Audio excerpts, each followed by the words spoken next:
ನಮಸ್ಕಾರ ಎಲ್ರಿಗೂ. ಇವತ್ತು ಮಾಘ ಮಾಸದ ಮೊದಲನೇ ಪಂಚಮಿ. ಈ ಪಂಚಮಿಯನ್ನು ಮಾಘ ಶುದ್ಧ ಪಂಚಮಿ ಎಂದು ಕರೆಯಲಾಗುತ್ತದೆ. ಈ ಪಂಚಮಿಯಂದು ಉತ್ತರಾಭಾದ್ರ ನಕ್ಷತ್ರ ಬಂದಿದೆ. ಈಗ ನೀವು ಇವತ್ತು ಈ ನಕ್ಷತ್ರ ಬಂದರೆ ಏನು ವಿಶೇಷ ಎಂದು ಕೇಳ್ಬೋದು. ಈ ಪ್ರಶ್ನೆಗೆ ಉತ್ತರ ಏನಂದ್ರೆ, ಉತ್ತರಾಭಾದ್ರ ನಕ್ಷತ್ರದ ದೇವರು ಅಹಿರ್ಬುಜ್ಞ ದೇವರು ಮತ್ತು ಅಹಿರ್ಬುಜ್ಞ ದೇವರು ನಾಗದೇವರು. ಅವರು ಆಳವಾದ ನದಿಗಳ ನಾಗದೇವರು. ಪಂಚಮಿಯ ದಿನವೂ ಕೂಡ ನಾಗದೇವರ ದಿನವಾಗಿದೆ.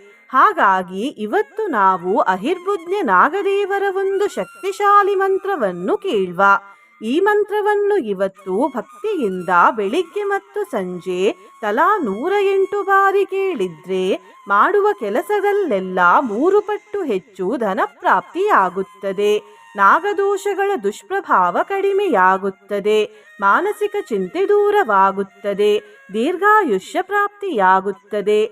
ದುಃಖ ದುಮ್ಮಾನಗಳು ದೂರವಾಗುತ್ತವೆ. ಮಾನಸಿಕ ಕಿರಿಕಿರಿಗಳು ದೂರವಾಗುತ್ತವೆ ಮತ್ತು ಶಿವದೇವರ ಅಪಾರ ಆಶೀರ್ವಾದವೂ ದೊರೆಯುತ್ತದೆ. ಆದರೆ ಈ ಮಂತ್ರದ ಮುಖ್ಯ ಫಲ ಜಾತಕದಲ್ಲಿರುವ ಎಲ್ಲಾ ಗ್ರಹ ದೋಷಗಳನ್ನು ನಿವಾರಿಸುವುದು. ನಿನ್ನೆ ನಾನು ಕೇಳಿದ ಪ್ರಶ್ನೆ ಪುಷ್ಯ ಅನ್ನುವುದು ಏನು ಎಂದು. ಈ ಪ್ರಶ್ನೆಗೆ ಸರಿಯುತ್ತರ C2.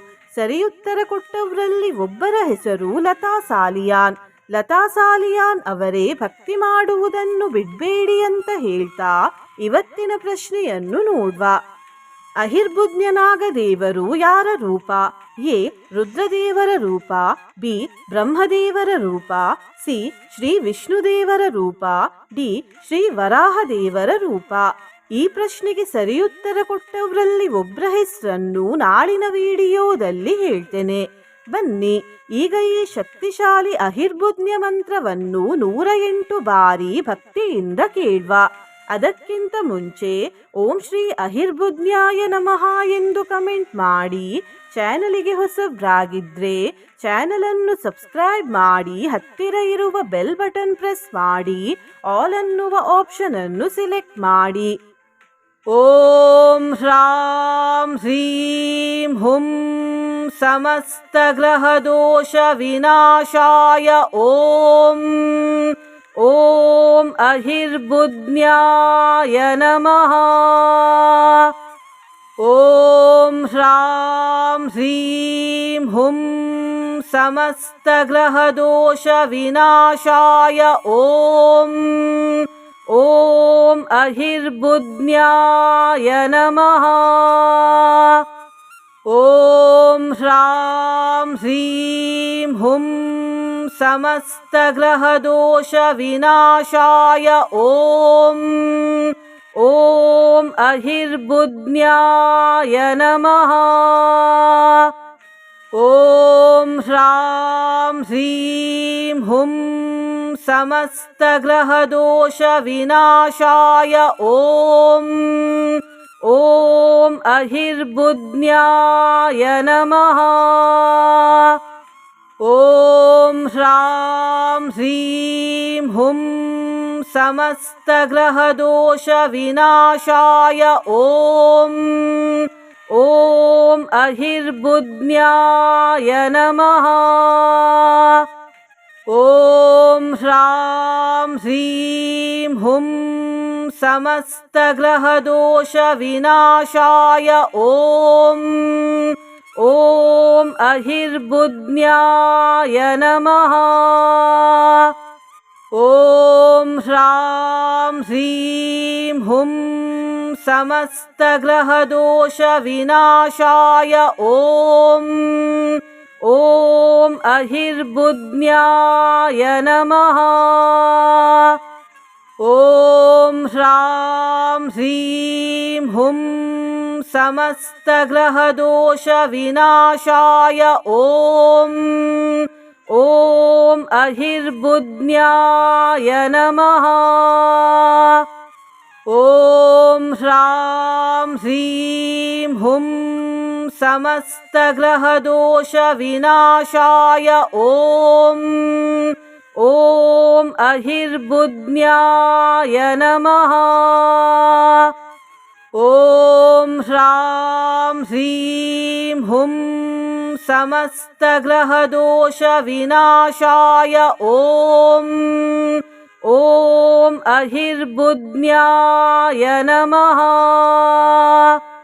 ॐ ह्रां ह्रीं हुं समस्तग्रहदोषविनाशाय ॐ अहिर्बुद्ध्याय नमः। ॐ ह्रां ह्रीं हुं समस्तग्रहदोषविनाशाय ॐ अहिर्बुद्ध्याय नमः। ॐ ह्रां ह्रीं हुं समस्तग्रहदोषविनाशाय ॐ अहिर्बुद्ध्याय नमः। ॐ ह्रां ह्रीं हुं समस्तग्रहदोषविनाशाय ॐ अहिर्बुद्ध्याय नमः। ॐ ह्रां ह्रीं हुं समस्तग्रहदोषविनाशाय ॐ अहिर्बुद्ध्याय नमः। ॐ ह्रां ह्रीं हुं समस्तग्रहदोषविनाशाय ॐ अहिर्बुद्ध्याय नमः। ॐ ह्रां ह्रीं हुं समस्तग्रहदोषविनाशाय ॐ अहिर्बुद्ध्याय नमः। ॐ ह्रां ह्रीं हुं समस्तग्रहदोषविनाशाय ॐ अहिर्बुद्ध्याय नमः। ॐ ह्रां ह्रीं हुं समस्तग्रहदोषविनाशाय ॐ अहिर्बुद्ध्याय नमः। ॐ ह्रां ह्रीं हुं समस्तग्रहदोषविनाशाय ॐ अहिर्बुद्ध्याय नमः। ॐ ह्रां ह्रीं हुं समस्तग्रहदोषविनाशाय ॐ अहिर्बुद्ध्याय नमः। ॐ ह्रां ह्रीं हुं समस्तग्रहदोषविनाशाय ॐ अहिर्बुद्ध्याय नमः। ॐ ह्रां ह्रीं हुं समस्तग्रहदोषविनाशाय ॐ अहिर्बुद्ध्याय नमः। ॐ ह्रां ह्रीं हुं समस्तग्रहदोषविनाशाय ॐ अहिर्बुद्ध्याय नमः। ॐ ह्रां ह्रीं हुं समस्तग्रहदोषविनाशाय ॐ अहिर्बुद्ध्याय नमः। ॐ ह्रां ह्रीं हुं समस्तग्रहदोषविनाशाय ॐ अहिर्बुद्ध्याय नमः। ॐ ह्रां ह्रीं हुं समस्तग्रहदोषविनाशाय ॐ अहिर्बुद्ध्याय नमः। ॐ ह्रां ह्रीं हुं समस्तग्रहदोषविनाशाय ॐ अहिर्बुद्ध्याय नमः। ॐ ह्रां ह्रीं हुं समस्तग्रहदोषविनाशाय ॐ अहिर्बुद्ध्याय नमः।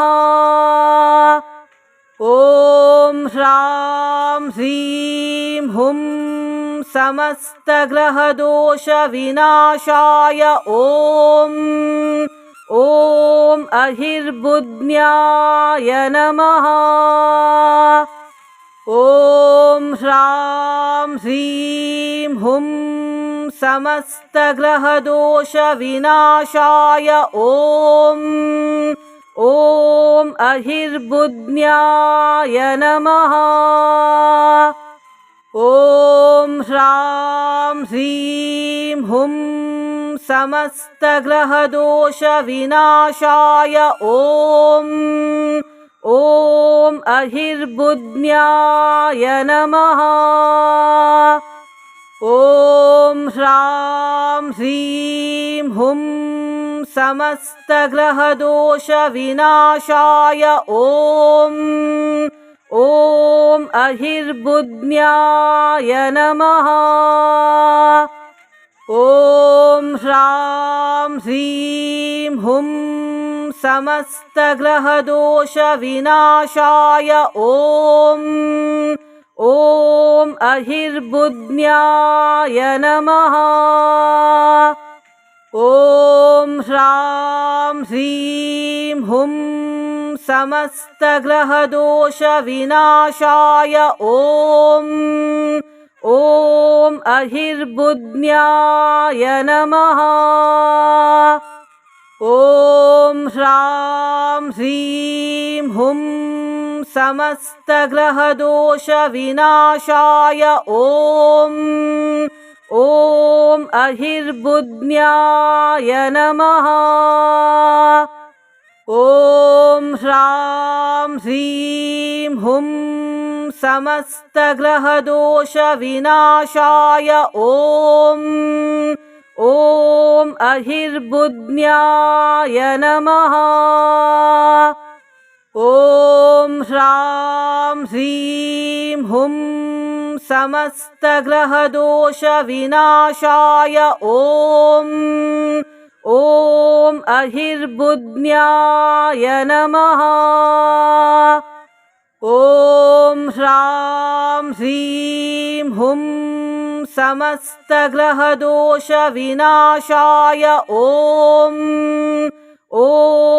अहिर्बुद्ध्याय नमः। ॐ ह्रां ह्रीं हुं समस्तग्रहदोषविनाशाय ॐ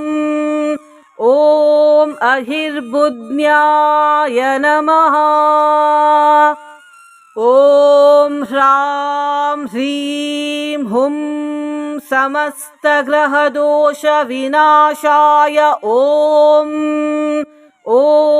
अहिर्बुद्ध्याय नमः। ॐ ह्रां ह्रीं हुं समस्तग्रहदोषविनाशाय ॐ अहिर्बुद्ध्याय नमः।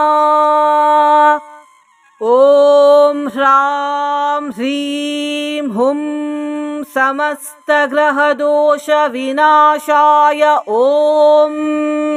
ॐ अहिर्बुद्ध्याय नमः। ॐ ह्रां ह्रीं हुं समस्तग्रहदोषविनाशाय ॐ अहिर्बुद्ध्याय नमः। ॐ ह्रां ह्रीं हुं समस्तग्रहदोषविनाशाय ॐ अहिर्बुद्ध्याय नमः। ॐ ह्रां ह्रीं हुं समस्तग्रहदोषविनाशाय ॐ अहिर्बुद्ध्याय नमः। ॐ ह्रां ह्रीं हुं समस्तग्रहदोषविनाशाय ॐ अहिर्बुद्ध्याय नमः।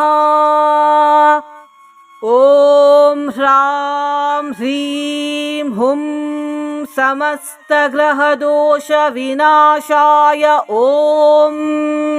ॐ अहिर्बुद्ध्याय नमः।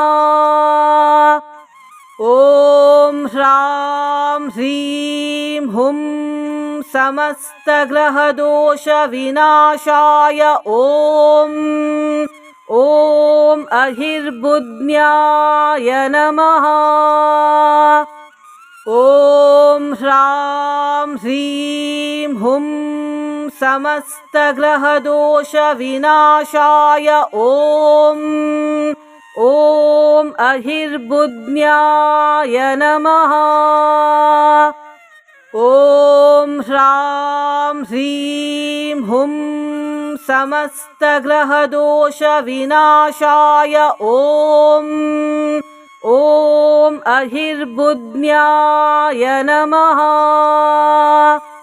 ॐ ह्रां ह्रीं हुं समस्तग्रहदोषविनाशाय ॐ अहिर्बुद्ध्याय नमः। ॐ ह्रां ह्रीं हुं समस्तग्रहदोषविनाशाय ॐ अहिर्बुद्ध्याय नमः। ॐ ह्रां ह्रीं हुं समस्तग्रहदोषविनाशाय ॐ अहिर्बुद्ध्याय नमः। ॐ ह्रां ह्रीं हुं समस्तग्रहदोषविनाशाय ॐ अहिर्बुद्ध्याय नमः। ॐ ह्रां ह्रीं हुं समस्तग्रहदोषविनाशाय ॐ अहिर्बुद्ध्याय नमः। ॐ ह्रां ह्रीं हुं समस्तग्रहदोषविनाशाय ॐ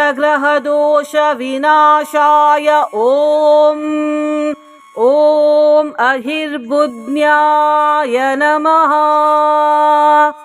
ॐ ह्रां ह्रीं हुं समस्तग्रहदोषविनाशाय ॐ अहिर्बुद्ध्याय नमः। ॐ ह्रां ह्रीं हुं समस्तग्रहदोषविनाशाय ॐ अहिर्बुद्ध्याय नमः। ॐ ह्रां ह्रीं हुं समस्तग्रहदोषविनाशाय ॐ अहिर्बुद्ध्याय नमः। ॐ ह्रां ह्रीं हुं समस्तग्रहदोषविनाशाय ॐ अहिर्बुद्ध्याय नमः। ॐ ह्रां ह्रीं हुं समस्तग्रहदोषविनाशाय ॐ अहिर्बुद्ध्याय नमः। ॐ ह्रां ह्रीं हुं समस्तग्रहदोषविनाशाय ॐ अहिर्बुद्ध्याय नमः। ॐ ह्रां ह्रीं हुं समस्तग्रहदोषविनाशाय ॐ अहिर्बुद्ध्याय नमः। ॐ ह्रां ह्रीं हुं समस्तग्रहदोषविनाशाय ॐ अहिर्बुद्ध्याय नमः। ॐ ह्रां ह्रीं हुं समस्तग्रहदोषविनाशाय ॐ अहिर्बुद्ध्याय नमः। ॐ ह्रां ह्रीं हुं समस्तग्रहदोषविनाशाय ॐ अहिर्बुद्ध्याय नमः। ॐ ह्रां ह्रीं हुं समस्तग्रहदोषविनाशाय ॐ अहिर्बुद्ध्याय नमः। ॐ ह्रां ह्रीं हुं समस्तग्रहदोषविनाशाय ॐ अहिर्बुद्ध्याय नमः।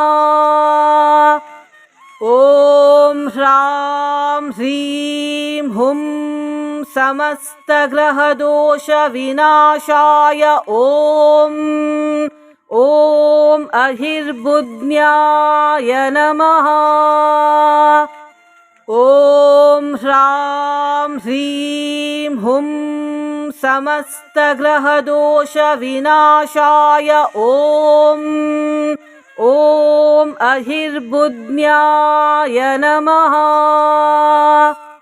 ॐ ह्रां ह्रीं हुं समस्तग्रहदोषविनाशाय ॐ अहिर्बुद्ध्याय नमः।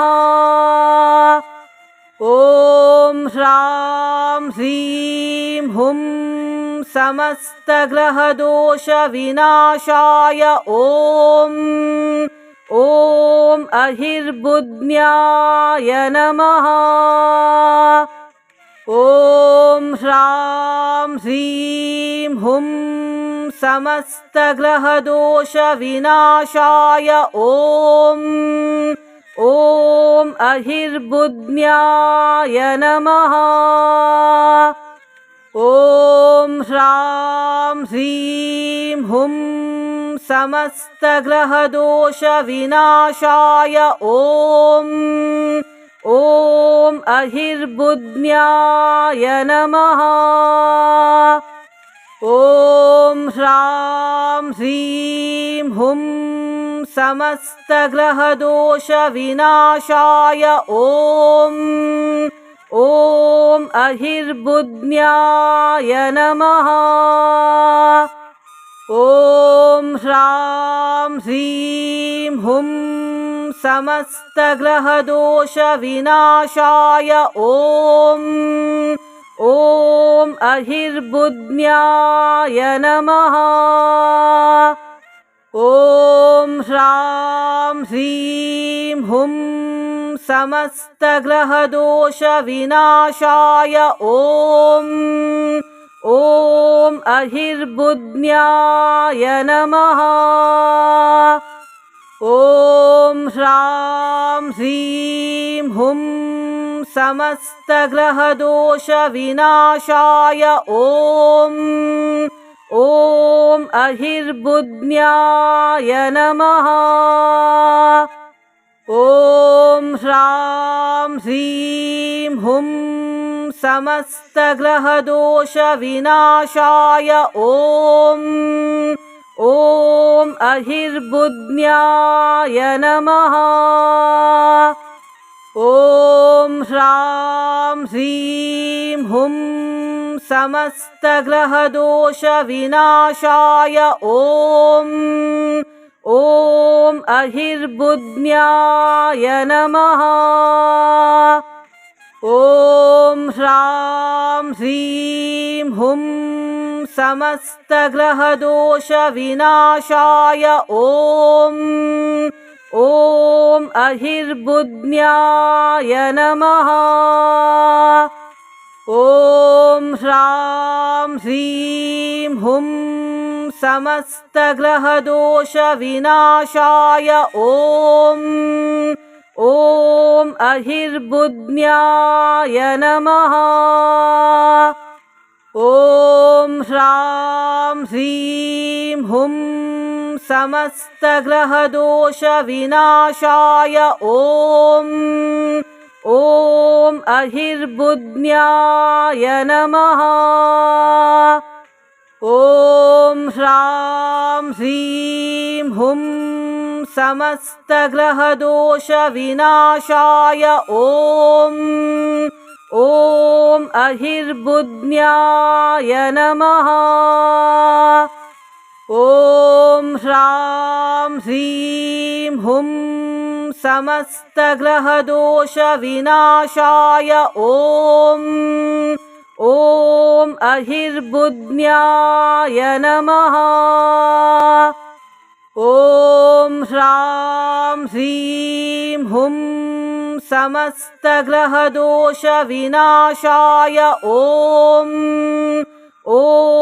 अहिर्बुद्ध्याय नमः। ॐ ह्रां ह्रीं हुं समस्तग्रहदोषविनाशाय ॐ अहिर्बुद्ध्याय नमः। ॐ ह्रां ह्रीं हुं समस्तग्रहदोषविनाशाय ॐ अहिर्बुद्ध्याय नमः। ॐ ह्रां ह्रीं हुं समस्तग्रहदोषविनाशाय ॐ अहिर्बुद्ध्याय नमः। ॐ ह्रां ह्रीं हुं समस्तग्रहदोषविनाशाय ॐ अहिर्बुद्ध्याय नमः। ॐ ह्रां ह्रीं हुं समस्तग्रहदोषविनाशाय ॐ अहिर्बुद्ध्याय नमः। ॐ ह्रां ह्रीं हुं समस्तग्रहदोषविनाशाय ॐ अहिर्बुद्ध्याय नमः। ॐ ह्रां ह्रीं हुं समस्तग्रहदोषविनाशाय ॐ अहिर्बुद्ध्याय नमः। ॐ ह्रां ह्रीं हुं समस्तग्रहदोषविनाशाय ॐ अहिर्बुद्ध्याय नमः। ॐ ह्रां ह्रीं हुं समस्तग्रहदोषविनाशाय ॐ अहिर्बुद्ध्याय नमः। ॐ ह्रां ह्रीं हुं समस्तग्रहदोषविनाशाय ॐ अहिर्बुद्ध्याय नमः। ॐ ह्रां ह्रीं हुं समस्तग्रहदोषविनाशाय ॐ अहिर्बुद्ध्याय नमः। ॐ ह्रां ह्रीं हुं समस्तग्रहदोषविनाशाय ॐ अहिर्बुद्ध्याय नमः। ॐ ह्रां ह्रीं हुं समस्तग्रहदोषविनाशाय ॐ अहिर्बुद्ध्याय नमः। ॐ ह्रां ह्रीं हुं समस्तग्रहदोषविनाशाय ॐ अहिर्बुद्ध्याय नमः। ॐ ह्रां ह्रीं हुं समस्तग्रहदोषविनाशाय ॐ अहिर्बुद्ध्याय नमः। ॐ ह्रां ह्रीं हुं समस्तग्रहदोषविनाशाय ॐ अहिर्बुद्ध्याय नमः। ॐ ह्रां ह्रीं हुं समस्तग्रहदोषविनाशाय ॐ अहिर्बुद्ध्याय नमः। ॐ ह्रां ह्रीं हुं समस्तग्रहदोषविनाशाय ॐ अहिर्बुद्ध्याय नमः। ॐ ह्रां ह्रीं हुं समस्तग्रहदोषविनाशाय ॐ अहिर्बुद्ध्याय नमः। ॐ ह्रां ह्रीं हुं समस्तग्रहदोषविनाशाय ॐ अहिर्बुद्ध्याय नमः। ॐ ह्रां ह्रीं हुं समस्तग्रहदोषविनाशाय ॐ अहिर्बुद्ध्याय नमः।